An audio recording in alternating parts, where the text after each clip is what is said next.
नमस्कार। आइए सुनते हैं मुंशी प्रेमचंद जी की लिखी कहानी प्रतिशोध।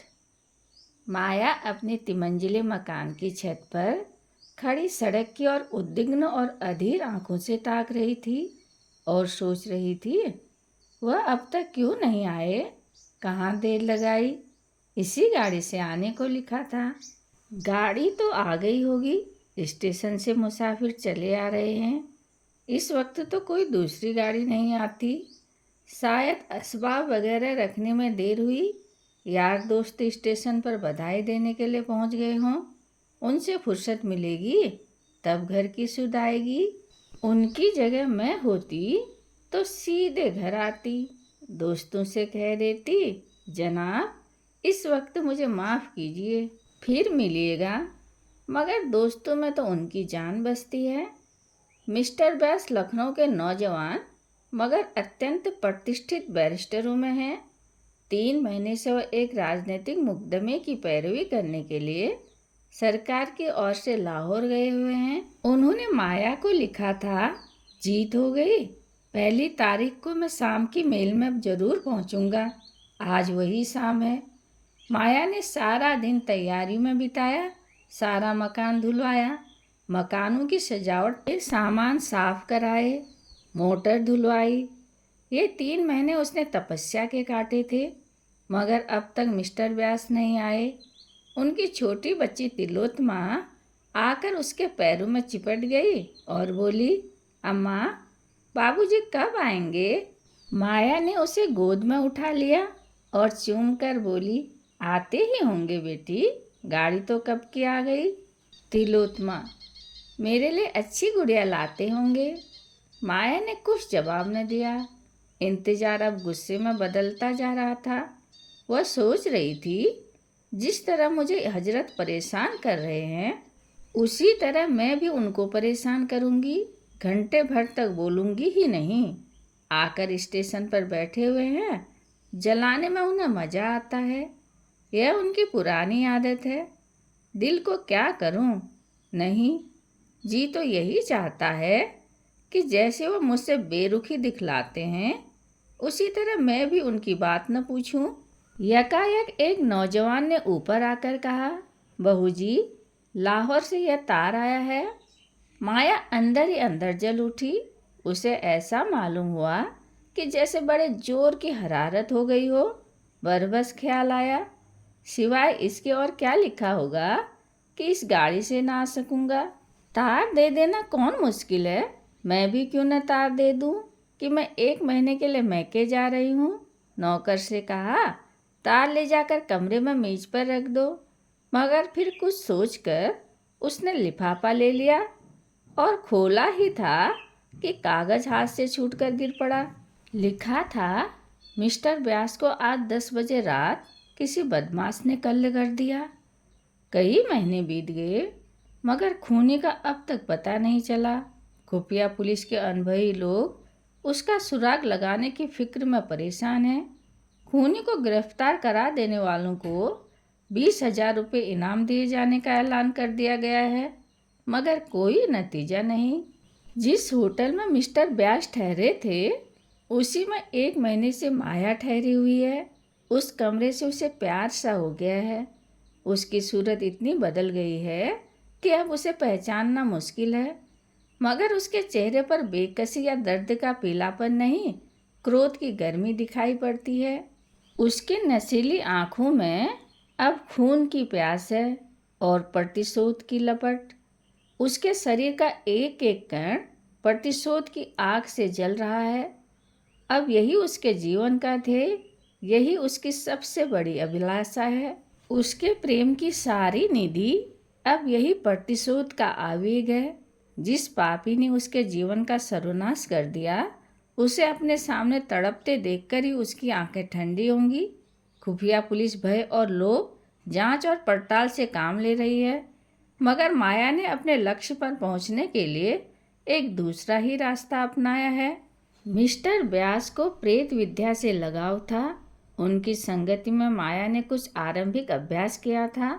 उस वक्त उसके लिए यह एक मनोरंजन था, मगर अब यही उसके जीवन का संबल था। वह रोजाना तिलोत्तमा पर अमल करती और रोज बरोज अभ्यास बढ़ाती जाती थी। वह उस दिन का इंतजार कर रही थी जब अपने पति की आत्मा को बुलाकर उससे खूनी का सुराग लगा सकेगी। वह बड़ी लगन से, बड़ी एकाग्र चित्तता से अपने काम में व्यस्त थी। रात के 10 बज गए थे। माया ने कमरे को अंधेरा कर दिया था और तिलोत्तमा पर अभ्यास कर रही थी। यकायक उसे ऐसा मालूम हुआ कि कमरे में कोई दिव्य व्यक्तित्व आया। बुझते हुए दीपक की अंतिम झलक की तरह एक रोशनी नजर आई। माया ने पूछा, आप कौन हैं?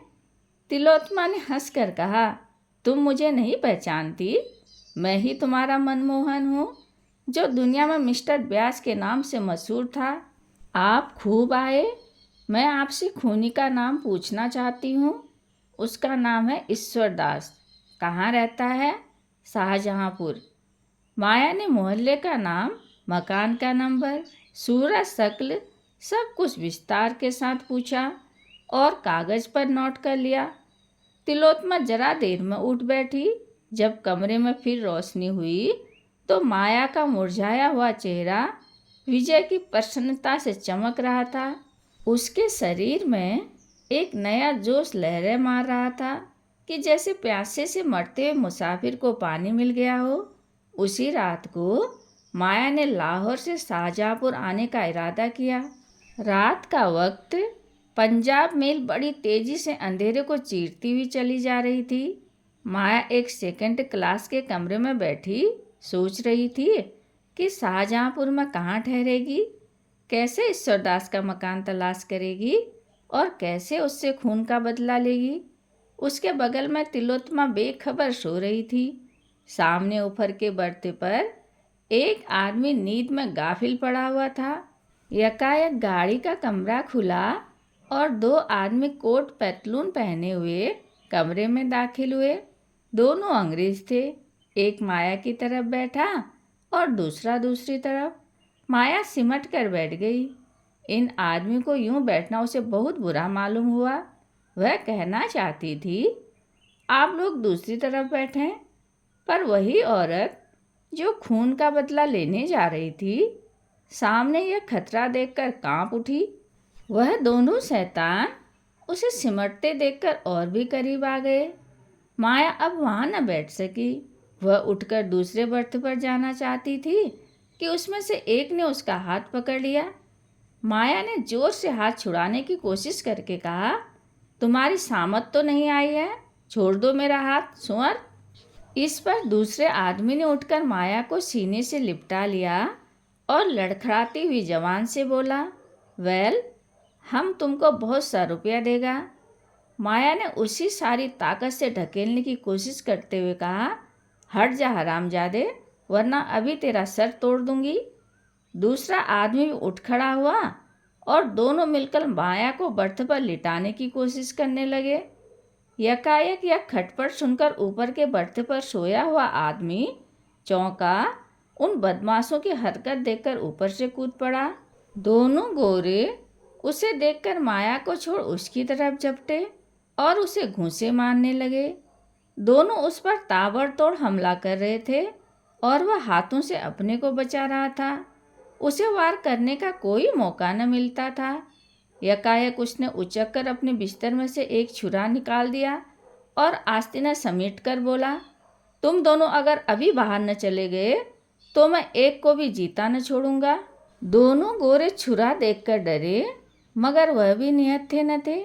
एक ने जेब से रिवॉल्वर निकाल लिया और उसकी नली उस आदमी की तरफ करके बोला, निकल जाओ रास्कल।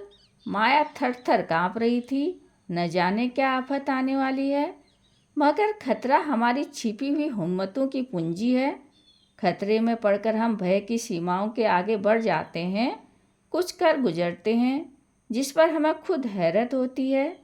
वही माया जो अब तक थर थर काँप रही थी, बिल्ली की तरह कूदकर उस गोरे की तरफ लपकी और उसके हाथ से रिवॉल्वर खींचकर गाड़ी के नीचे फेंक दिया।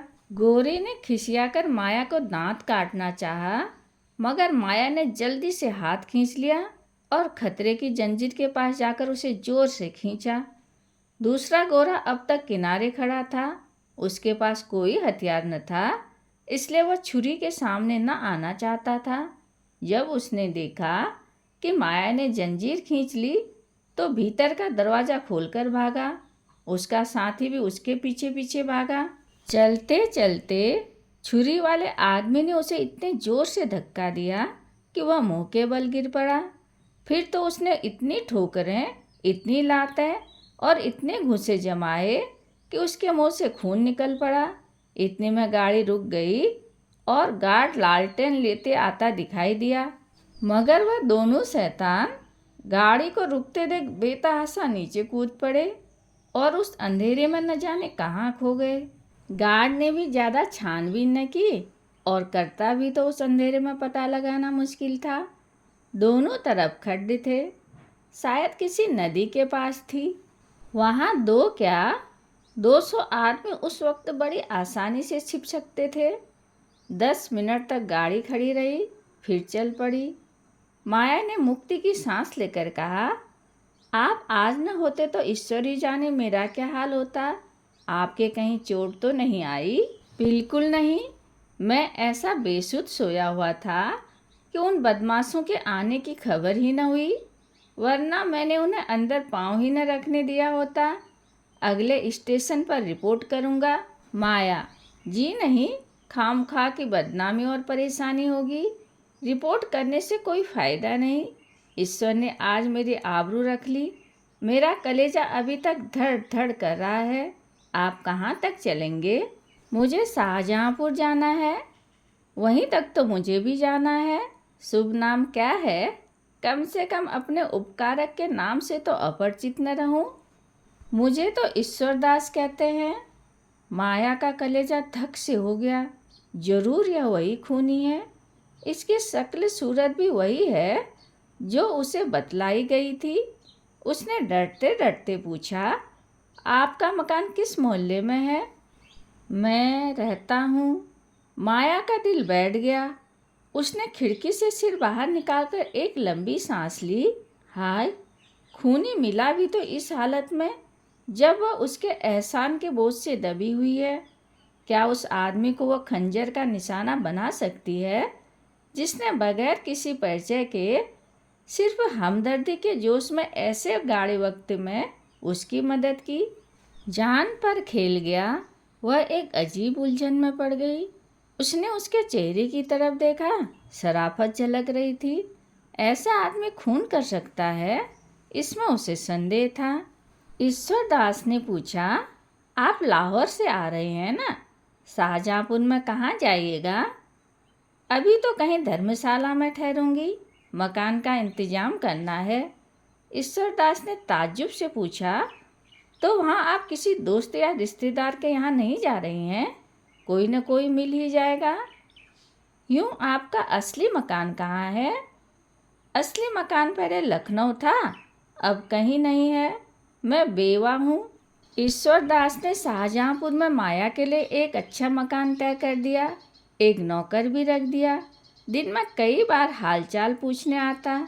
माया कितना ही चाहती थी कि उसके एहसान न ले, उससे घनिष्ठता न पैदा करे, मगर वह इतना नेक, इतना बामुरवत और शरीफ था कि माया मजबूर हो जाती थी।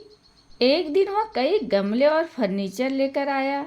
कई खूबसूरत तस्वीरें भी थी। माया ने त्योरियां चढ़ाकर कहा, मुझे साज सामान की बिल्कुल ज़रूरत नहीं, आप नाहक तकलीफ करते हैं।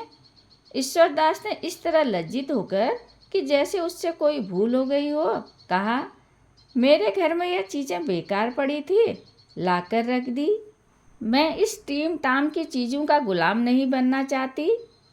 ईश्वरदास ने डरते डरते कहा, अगर आपको नागवार हो तो उठवा ले जाऊं? माया ने देखा कि उसकी आंखें भर आई हैं। मजबूर होकर बोली, अब आप ले आए हैं तो रहने दीजिए, मगर आगे से कोई ऐसी चीज़ न लाइएगा। एक दिन माया का नौकर न आया। माया ने 8-9 बजे तक उसकी राह देखी। जब वह न आया तो उसने जूठे बर्तन मांजना शुरू किया। उसे कभी अपने हाथ से चौका बर्तन करने का संयोग न हुआ था। बार बार अपनी हालत पर रोना आता था। एक दिन वह था कि उसके घर में नौकरों की एक पलटन थी। आज उसे अपने हाथों बर्तन मांजने पड़ रहे थे। तिलोत्तमा दौड़ दौड़ कर बड़े जोश से काम कर रही थी। उसे कोई फिक्र न थी। अपने हाथों से काम करने का, अपने को उपयोगी साबित करने का ऐसा अच्छा मौका पाकर उसकी खुशी की सीमा न रही। इतने में ईश्वरदास आकर खड़ा हो गया और माया को बर्तन मांजते देखकर बोला, यह आप क्या कर रही हैं? रहने दीजिए, मैं अभी एक आदमी को बुलवाए लाता हूँ। आपने मुझे क्यों न खबर दी? राम राम, उड़ जाइए वहाँ से। माया ने लापरवाही से कहा, कोई ज़रूरत नहीं, आप तकलीफ़ न कीजिए, मैं अभी मांजे लेती हूँ। इसकी ज़रूरत भी क्या, मैं 1 मिनट में आता हूँ। नहीं, आप किसी को न लाइए, मैं इतने बर्तन आसानी से धो लूँगी। अच्छा, तो लाइए मैं भी कुछ मदद करूँ। यह कहकर उसने डोल उठा लिया और बाहर से पानी लेने दौड़ा। पानी लाकर उसने मजे हुए बर्तनों को धोना शुरू किया। माया ने उसके हाथ से बर्तन छीनने की कोशिश करके कहा, आप मुझे क्यों शर्मिंदा करते हैं?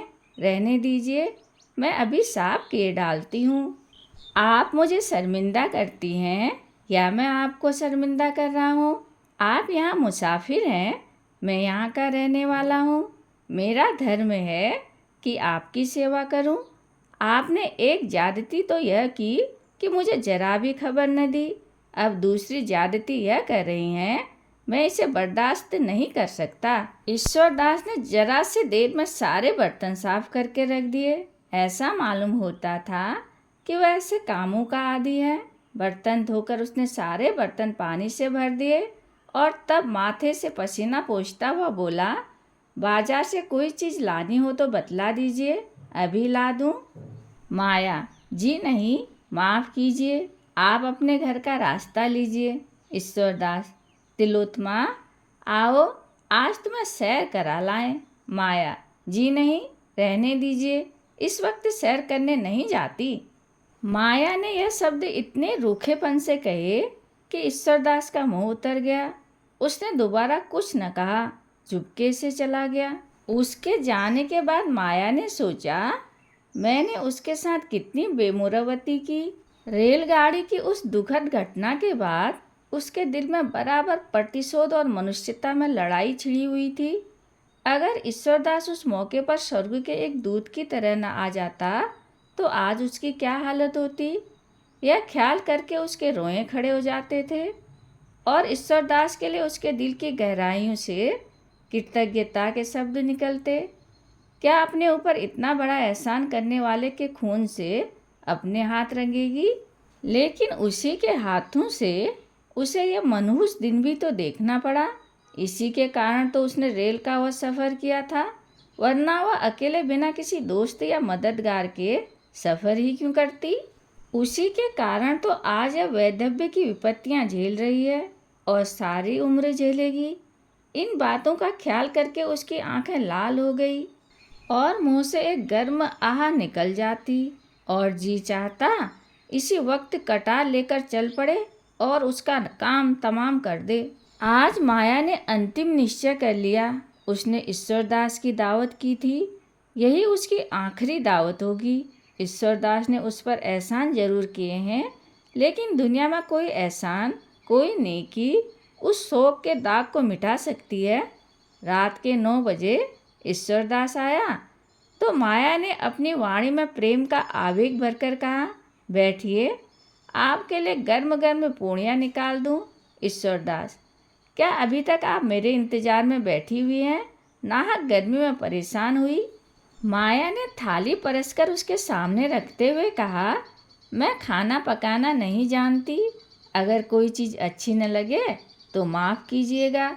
ईश्वरदास ने खूब तारीफ करके एक एक चीज़ खाई। ऐसे स्वादिष्ट चीज़ें उसने अपनी उम्र में कभी न खाई थी। आप तो कहती थी मैं खाना पकाना नहीं जानती, तो क्या मैं गलत कहती थी? बिल्कुल गलत। आपने खुद अपनी गलती साबित कर दी। ऐसी खस्ती चीज़ें मैंने ज़िंदगी में कभी न खाई थी। आप मुझे बनाते हैं, अच्छा साहब बना लीजिए। नहीं, मैं बनाता नहीं, बिल्कुल सच कहता हूँ। किस किस चीज़ की तारीफ़ करूँ? चाहता हूँ कि कोई ऐब निकालूं, लेकिन सूझता ही नहीं। अब कि मैं अपने दोस्तों की दावत करूँगा तो आपको एक दिन तकलीफ़ दूँगा। हाँ, शौक़ से कीजिए, मैं हाजिर हूँ। खाते खाते 10 बज गए। तिलोत्तमा सो गई। गली में भी सन्नाटा हो गया। ईश्वरदास चलने को तैयार हुआ तो माया बोली, क्या आप चले जाएंगे? क्यों ना आज यहीं सो रहिए। मुझे कुछ डर लग रहा है। आप बाहर के कमरे में सो रहिएगा, मैं अंदर आंगन में सो रहूँगी। ईश्वरदास ने क्षण भर सोचकर कहा, अच्छी बात है। आपने पहले कभी न कहा कि आपको इस घर में डर लगता है, वरना मैं किसी भरोसे की बुढ़ी औरत को रात को सोने के लिए ठीक कर देता। ईश्वरदास ने तो कमरे में आसन जमाया। माया अंदर खाना खाने गई, लेकिन आज उसके गले के नीचे एक कौर भी न उतर सका। उसका दिल जोर जोर से धड़क रहा था। दिल पर एक डर सा छाया हुआ था। ईश्वरदास कहीं जाग पड़ा तो उसे उस वक्त कितनी शर्मिंदगी होगी। माया ने कटार को खूब तेज कर रखा था। आज दिन भर उसे हाथ में लेकर अभ्यास किया। वह इस तरह वार करेगी कि खाली ही न जाए। अगर ईश्वरदास जाग ही पड़ा तो जानलेवा घाव लगेगा।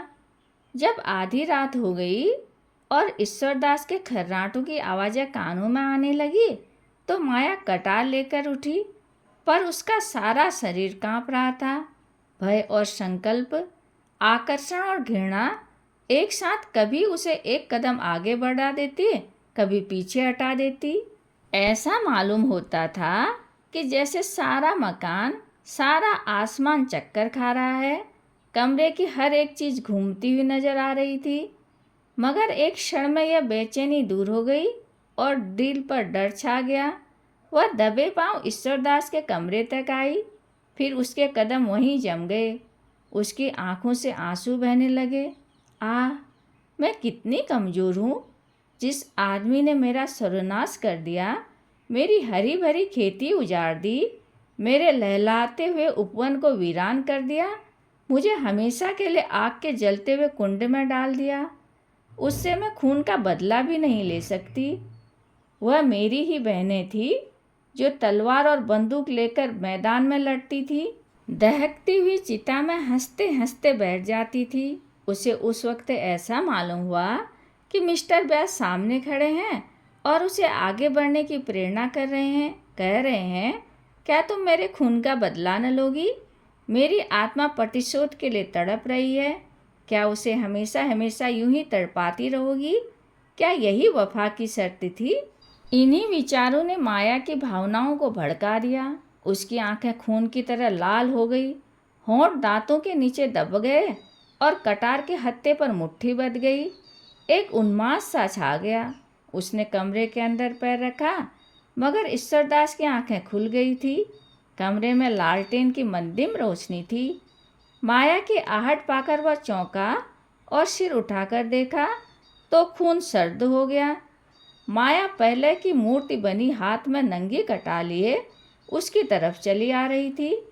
वह चारपाई से उठकर खड़ा हो गया और घबराकर बोला, क्या है बहन, यह कटार क्यों लिए हुए हो? माया ने कहा, यह कटार तुम्हारे खून की प्यासी है, क्योंकि तुमने मेरे पति का खून किया है।